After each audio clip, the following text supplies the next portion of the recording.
जय श्री राधे कृष्ण दोस्तों। श्रीमद् भागवत गीता में श्री कृष्ण ने उपदेश दिया है कि हर मनुष्य को खुद पर पूरा भरोसा रखना चाहिए, क्योंकि जो लोग खुद पर भरोसा करते हैं वे निश्चित ही सफलता हासिल करते हैं। वही इंसान जैसा विश्वास करता है वह वैसा ही बन जाता है। अच्छे कर्म करे और फल की कामना किए बिना निष्काम कर्म करे। जो लोग कर्म नहीं करते और पहले से ही परिणाम के बारे में सोचते हैं, ऐसे लोगों के लिए गीता का ये उपदेश बड़ी सीख देने वाला है। इसमें श्री कृष्ण ने कहा है कि इंसान को अपने निष्काम कर्म करते रहना चाहिए, क्योंकि कर्म पर हमारा अधिकार होता है, कर्म के फल पर हमारा अधिकार नहीं होता।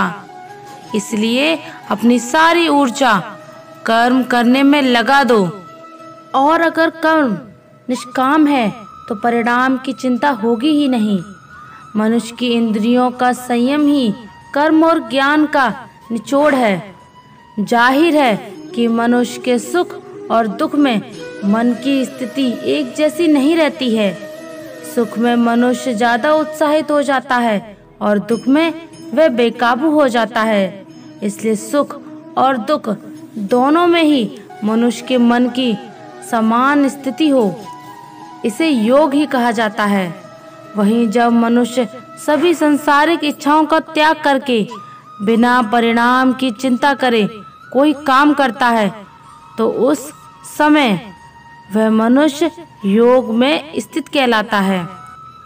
और जो मनुष्य मन को वश में कर लेता है, उसका मन ही उसका सबसे बड़ा और अच्छा मित्र बन जाता है। लेकिन जो मनुष्य अपने मन को वश में नहीं कर पाता है, उसके लिए वह मन ही उसका सबसे बड़ा दुश्मन बन जाता है। वहीं जो मनुष्य अपने अशांत मन को वश में कर लेते हैं, उनको परमात्मा की प्राप्ति होती है। और जिस मनुष्य को ज्ञान की प्राप्ति हो जाती है, उसके लिए सुख दुख, सर्दी गर्मी और मान अपमान सब एक समान हो जाते हैं। ऐसा मनुष्य स्थिर चित्त और इंद्रियों को वश में करके ज्ञान द्वारा परमात्मा को प्राप्त करके हमेशा संतुष्ट रहता है। खुद पर पूरा भरोसा रखें और अपने लक्ष्य को पाने के लिए लगातार प्रयास करें। गीता के इस उपदेश को अगर कोई भी व्यक्ति अपने जीवन में पालन करे तो निश्चय ही वह एक सफल व्यक्ति बन जा सकता है। जो लोग पूरे विश्वास के साथ अपने लक्ष्य को पाने का प्रयास करते हैं, वह निश्चित ही अपने लक्ष्य को पा लेते हैं। लेकिन मनुष्य को अपने लक्ष्य को हासिल करने के लिए लगातार चिंतन और प्रयत्न करते रहना चाहिए। श्रीमद् भगवत गीता में भगवान श्री कृष्ण ने यह भी उपदेश दिया है कि सब एक ही भगवान की विभूतियां हैं। धीरे ही सही मगर हमेशा आगे जाते रहो, क्योंकि एक समय के बाद रुका हुआ पानी भी खराब होने लग जाता है। दूसरों में अक्सर कमियां निकालते हैं हम लोग, लेकिन मजाल है कभी आईने में देखकर खुद के बारे में नहीं सोचेंगे। भगवान पर भरोसा रखने वालों का बुरा समय भी अच्छे से निकल जाता है। जो व्यक्ति दूसरों को रुलाते हैं, एक दिन उन्हें खुद ही रोना पड़ता है। शिद्दत से देखे गए सपने अक्सर जरूर पूरे होते हैं। यदि तुम अपनी भलाई चाहते हो तो अपने मन का भेद किसी को मत दो।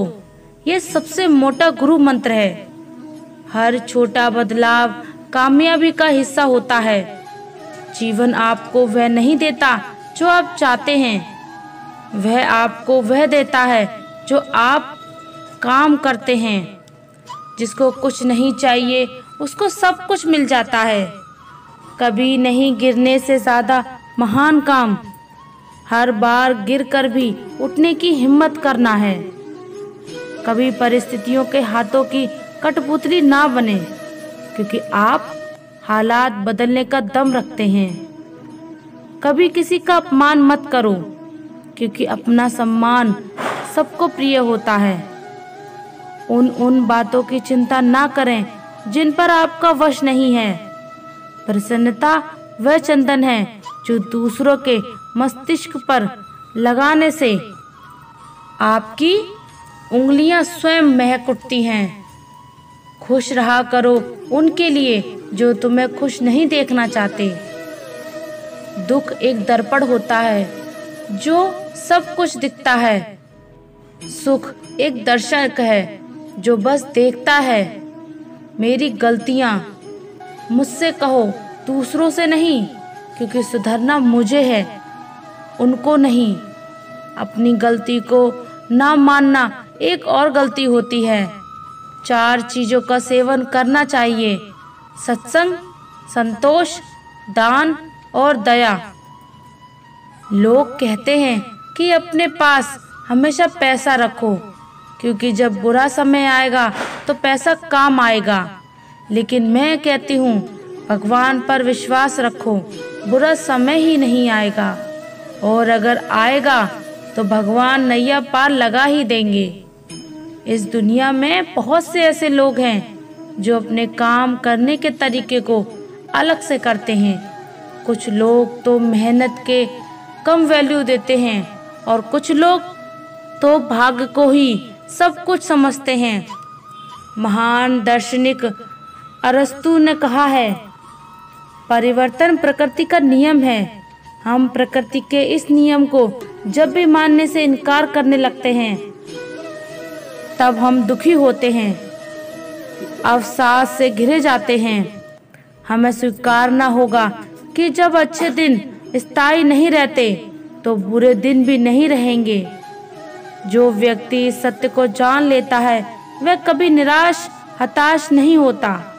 उसका कर्म जीवन मजबूत होकर सामने आता ही है। दरअसल परिवर्तन को स्वीकारना ही हमें जीवन में सफल बना सकता है।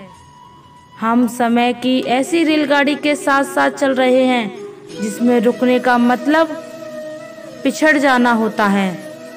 जीवन के सफर का वास्तविक आनंद हम तभी उठा सकते हैं जब हम समय के साथ चलें। पुराने स्टेशनों, रीति रिवाजों और पुरानी अवधारणाओं को छोड़ते जाएं और नए स्टेशनों, समय के अनुकूल नवीनता को अपनाते जाएं। परिवर्तन शाश्वत है। समय के साथ किसी भी वस्तु, विषय और विचार में भिन्नता आती है। मौसम बदलते हैं, मनुष्य की स्थितियां बदलती हैं। समय के साथ उत्तरोत्तर बदलने को ही विकास कहा जाता है। यदि हम बदलाव में मुंह चुराएंगे तो हमारा विकास नहीं हो सकेगा। त्रेता युग के बाद द्वापर और उसके बाद अब कलयुग चल रहा है। कलयुग में त्रेता युग की घटना का विश्लेषण करना कितना सही है? प्राचीन काल के कर्म को आज की कसौटी पर परखना कितना उचित है? अतीत को वर्तमान के चश्मे से देखना कितना तर्कसंगत है? ईश्वर का अवतार माने जाने वाले श्री राम को गलत बताकर कहीं हम समाज पर अपना निजी मत तो नहीं थोपना चाहते? धर्म अधर्म पर निर्णय सुनाने से पहले क्या हमें पूरा विश्वास है कि युग बदलने के साथ धर्म अधर्म की परिभाषा नहीं बदलती? कहीं ऐसा तो नहीं कि श्री राम को जातिगत भेदभाव करने वाला या दलित विरोधी बताकर हम निजी स्वार्थ पूरा करना चाहते हैं? दोस्तों, आप भक्त धन्ना का नाम तो जानते ही होंगे। भक्त धन्ना जी का जन्म मुंबई के पास दुहान गांव में एक जाट घराने में हुआ। आपके माता पिता कृषि और पशुपालन करके अपना जीवन यापन करते थे। वह बहुत निर्धन थे। जैसे ही धन्ना बड़ा हुआ उसे भी पशु चराने के काम में लगा दिया। वह प्रतिदिन पशु चराने जाया करता। गांव के बाहर ही कच्चे तालाब के किनारे एक ठाकुर द्वार था जिसमें बहुत सारी ठाकुरों की मूर्तियां रखी हुई थी। लोग प्रतिदिन वहां आकर माथा टेकते, भेंट अर्पण करते। धन्ना पंडित को ठाकुरों की पूजा करते, स्नान करवाते व घंटियां बजाते देखता। अल्प बुद्धि का होने के कारण वह समझ न पाता एक दिन उसके मन में आया कि देखते हैं कि क्या है। उसने एक दिन पंडित से पूछा कि आप मूर्तियों के आगे बैठकर आप क्या करते हो? पंडित ने कहा, ठाकुर की सेवा करते हैं, जिनसे कि मनोकामनाएं पूर्ण होती हैं। धन्ना ने कहा, ये ठाकुर मुझे भी दे दो, उससे छुटकारा पाने के लिए। पंडित ने कपड़े में पत्थर लपेट कर दे दिया। घर जाकर धन्ना ने पत्थर को ठाकुर समझकर स्नान करवाया और भोग लगाने के लिए कहने लगे। उसने ठाकुर के आगे बहुत मिन्नतें की। धन्ना ने कसम खाई कि यदि ठाकुर जी आप नहीं खाएंगे तो मैं भी भूखा ही रहूंगा। उसका ये प्रण देखकर प्रभु प्रकट हुए। तब रोटी खाई, वह लस्सी भी पी। इस प्रकार धन्ना ने अपने भोलेपन में पूजा करने और साफ मन से पत्थर में भी भगवान को पा लिया। जब धन्ना को लगा कि उस समय उसके माता पिता बूढ़े हो चुके थे और अकेला नवयुवक था, उसे ख्याल आया कि ठाकुर जी को पूजा कर से खुश करके यदि सब कुछ हासिल किया जा सकता है तो उसे अवश्य ये करना होगा, जिससे घर की गरीबी चली जाए तथा सुख आ जाए। ऐसा सोचकर ही वह पंडित के पास गया। पंडित ने पहले ठाकुर देने से मना कर दिया कि वह ठाकुर की पूजा अकेले नहीं कर पाएगा। दूसरा, तुम अनपढ़ हो। तीसरा, ठाकुर जी मंदिर के बिना कहीं नहीं रहते और न ही प्रसन्न होते हैं, इसलिए तुम जिद मत करो और खेतों के संभालो। ब्राह्मण का धर्म है पूजा पाठ करना, जाट का कार्य है अनाज पैदा करना। परंतु धन्ना ने मन में न हुआ अपनी पिटाई के डर से पंडित ने जो शालिग्राम मंदिर में फालतू पड़ा था उठाकर धन्ना को दे दिया और पूजा पाठ की विधि भी बता दी। पूरी रात धन्ना को नींद नहीं आई। वह पूरी रात सोचता ही रहा ठाकुर को कैसे प्रसन्न करेगा और उनसे क्या मांगेगा। सुबह उठकर अपने नहाने के बाद ठाकुर को स्नान कराया। भक्ति भाव से बैठकर लस्सी व रोटी पकाई। उसने प्रार्थना की, हे प्रभु भोग लगाओ, मुझे गरीब के पास रोटी लस्सी और मक्खन ही है और कुछ नहीं। जब और चीजें दोगे तब आपके आगे रख दूंगा। वह बैठा ठाकुर जी को देखता रहा। अब पत्थर भोजन कैसे करे? पंडित तो भोग का बहाना लगाकर सारी सामग्री घर ले जाता था, पर भले बालक को इस बात का कहाँ ज्ञान था। वह व्याकुल होकर कहने लगा कि क्या जाट का प्रसाद नहीं खाते? दादा तो इतनी देर नहीं लगाते थे। यदि आपने प्रसाद ना खाया तो मैं भी मर जाऊंगा, लेकिन आपके बगैर नहीं खाऊंगा। प्रभु जानते थे कि ये मेरा निर्मल भक्त है, छल कपट नहीं जानता। अब तो प्रकट होना ही पड़ेगा। 1 घंटा और बीतने के बाद धन्ना क्या देखता है कि श्री कृष्ण रूप भगवान जी रोटी मक्खन के साथ खा रहे हैं और लस्सी भी पी रहे हैं। भोजन खाकर प्रभु बोले, धन्ना जो इच्छा है मांग लो, मैं तुम पर प्रसन्न हूँ। धन्ना ने हाथ जोड़कर विनती की, जो तुम्हारी भक्ति करते हैं तुम उनके कार्य संभार देते हो। मुझे गेहूं, दाल व घी दीजिए, मैं खुश हो जाऊंगा। यदि जूता, कपड़े, 7 प्रकार के अनाज, गाय या भैंस सवारी करने के लिए घोड़ी तथा घर की देखभाल करने के लिए सुंदर नारी मुझे दें। धन्ना के यह वचन सुनकर प्रभु हंस पड़े और बोले, ये सब वस्तुएं तुम्हें मिल जाएंगी। प्रभु बोले, अन्य कुछ? प्रभु मैं जब भी आपको याद करूं आप दर्शन दीजिए। यदि कोई जरूरत हुई तो बताऊंगा। तथास्तु। भगवान ने उत्तर दिया, हे प्रभु, धन्ना आज से आपका आजीवन सेवक हुआ। आपके अलावा किसी अन्य का नाम नहीं लूंगा। धन्ना खुशी से दीवाना हो गया। उसकी आंखें बंद हो गईं। जब धन्ना ने आंखें खोली तो प्रभु वहां से नहीं थे। वह पत्थर का शालिग्राम वहां पड़ा था। उसने बर्तन में बचा हुआ प्रसाद खाया, जिससे उसे 3 लोकों का ज्ञान हो गया। प्रभु के दर्शनों के कुछ दिन पश्चात धन्ना के घर सारी खुशियां आ गईं। एक अच्छे अमीर घर में उसका विवाह हो गया। उसकी बिना बोई भूमि पर भी फसल लहरा रही थी। उसने जो भी प्रभु से मांगा था उसे सब मिल गया।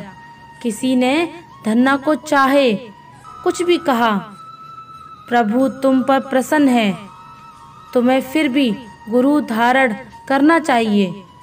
उसने स्वामी रामानंद जी का नाम बताया। एक दिन अचानक ही रामानंद जी उधर से निकले। भक्त धन्ना ने दिल से उनकी खूब सेवा की और दीक्षा की मांग की। रामानंद जी ने उनकी विनती स्वीकार कर ली और दीक्षा देकर धन्ना को अपना शिष्य बना लिया। धन्ना भगवान के नाम का सुमिरन करने लगा।